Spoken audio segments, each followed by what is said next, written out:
ومن الاحسن الانسان يجلس في دارو. الله يجازيكم بخير الاخوان، ما تبقاوش تبارطاجيو اي حاجه، راه كدا و60 واحد اللي تعتقل بسبب البارطاج يعني المشاركه ديال شي منشورات اللي هي تعتبر في نظر القانون انها يعني حث او تحريض على الهجره غير المشروعه. اللي بغى يبدل الحال خصو يبدلو بطريقه قانونيه او طريقه مشروعه، ما تسيبش راسك التهلكه. راه عندك والديك وعندك خوتك وربما كاين الناس اللي عندهم ولادهم وكيمشيو يسيبوا راسهم بهذه الطريقه هذه. بركه من التخربيق، واللي بغى شي حاجه يعملها معقوله وقانونيه. والسلام عليكم ورحمه الله. هذه وقع في 15 شهر 9. المهم انا التقيت العائله ما كان، جيت هنا لتطوان وهبطت لفنيدق باش نشوف شنو كاين، وتلاقيت برجال الامن وفسروا لي الواقعه اللي غادي تكون نهار 15 شهر 9.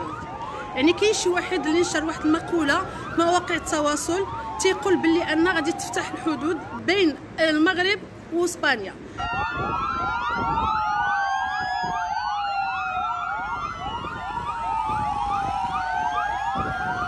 يعني اي واحد كيفكر انه يجي للمغرب في تطوان في هذه الظرفيه هذه، من الاحسن له انه يجلس في بلاصتو ويجلس في دارو، لان فريمون ما كاينش حتى حاجه من هذا الشيء هذايا اللي غادي يجي هنايا وغادي يتلقاوه رجال الامن وغادي يقدم البطاقه الشخصيه ديالو. الا لقاوه ما ساكنش في تطوان راه غادي يعتقلوه ويرجعوه للمدينه ديالو.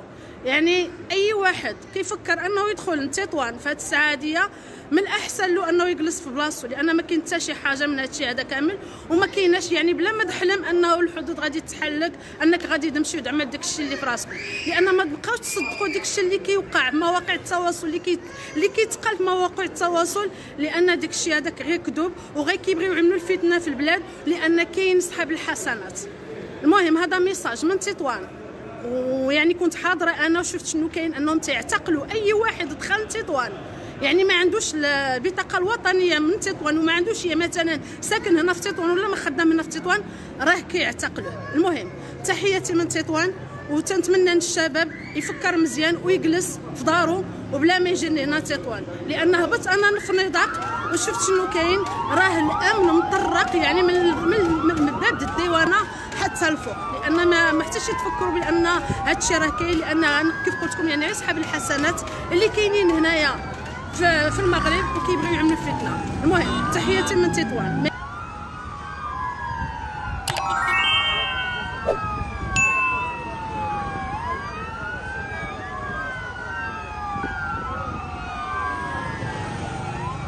جيت في هذا الفيديو باش نوضح هذا الموضوع هذا ونوضح الحقيقه اللي واقعه في مواقع التواصل الاجتماعي فيما يخص القانون ديال الهجره الاسباني، واللي غادي يكون فيه شي تعديل في 15/9 كيف ما كيتقال.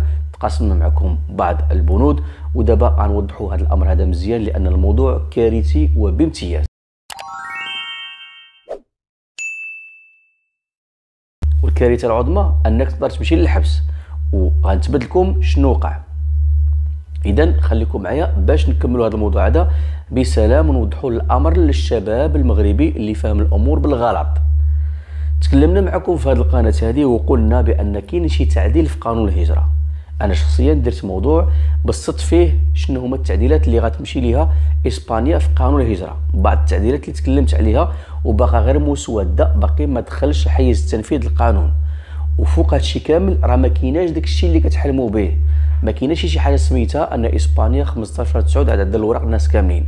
هذه هضره خاويه ومغلوطه وما عندها حتى شي اساس من الصحه.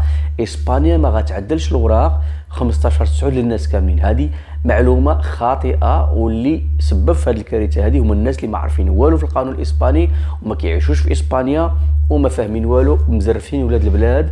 كل شيء كينوض دابا باش يحرق، اللي باغي يمشي عمان، اللي باغي يخلص الفاتوره، اللي باغي يدير مصيبه كحله، باش غادي يضيع كل شيء، المستقبل ديالو غيضيع الخدمه ديالو وغيتفاجئ بشي حاجه اللي ما كايناش. 15/9 ولا 20/9 ولا شنو ما بغيتي تكون، كاين تعديل في قانون الهجره، موديفيكاسيون في قانون الهجره، بعض التغييرات. ما كايناش اسبانيا غتعدل الوراق للناس كاملين، وهاد التغييرات هادو اللي غدير اسبانيا راني ديجا درت لكم فيديو وضحتها وتكلمت عليها في الفيديو السابق، اللي بغاها يرجع ليها، نخلي لكم فيديو في اول تعليق باش تعرفوا التغييرات اللي تكلمت عليها انا في قانون ديال الهجره اللي عندها علاقه بالرايغوس. باقي بزاف تغييرات اخرين، ولكن راه ماشي كيف ما كيصوروا لكم الناس، من هب ودب كيتكلم في الموضوع وكيقول بان 15 شهر اسبانيا عدى الورق للناس كاملين، اي واحد جا حارق عدى الورق كاملين. هذه هضره خاويه ما عندها حتى شي معنى.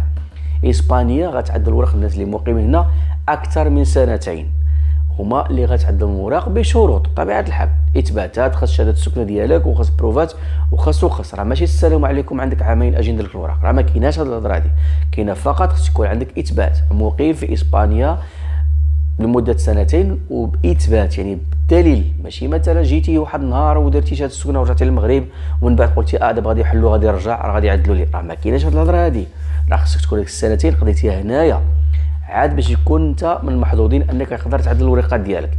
اذا الهضره اللي كدور دابا والناس اللي كيعطيو ديسانفورماسيون وكيزرفوا عباد الله باش يحرقوا راه خطا فادح. وفوق هادشي هذا ان الدراري اللي تكلموا في هذا الموضوع هذا وشجعوا على الحريق وراه تم القبض عليهم من السلطات المغربيه نفسها قبل ما نهضروا على السلطات الاسبانيه. هضرتي على هذا الموضوع هذا كتشجع فيه الحريق في المغرب غادي يشدوك البوليس ديال المغرب وغادي تتحاكم. هضرتي على هذا الموضوع هذا كتشجع على الحريق في اسبانيا غادي يشدوك البوليس ديال اسبانيا وغادي تتحاكم في المغرب ولا هنا غادي تتحاكم بكلتا الطرق، يعني نفس المنظر. اي واحد كيشجع على الهجره السريه فهو غادي يتحاكم بالطريقه القانونيه. اذا ما تبقاش غير من هبه ودب يتكلم، ما تبقاش تجي وتطلق كاميرا وتبقى تهضر،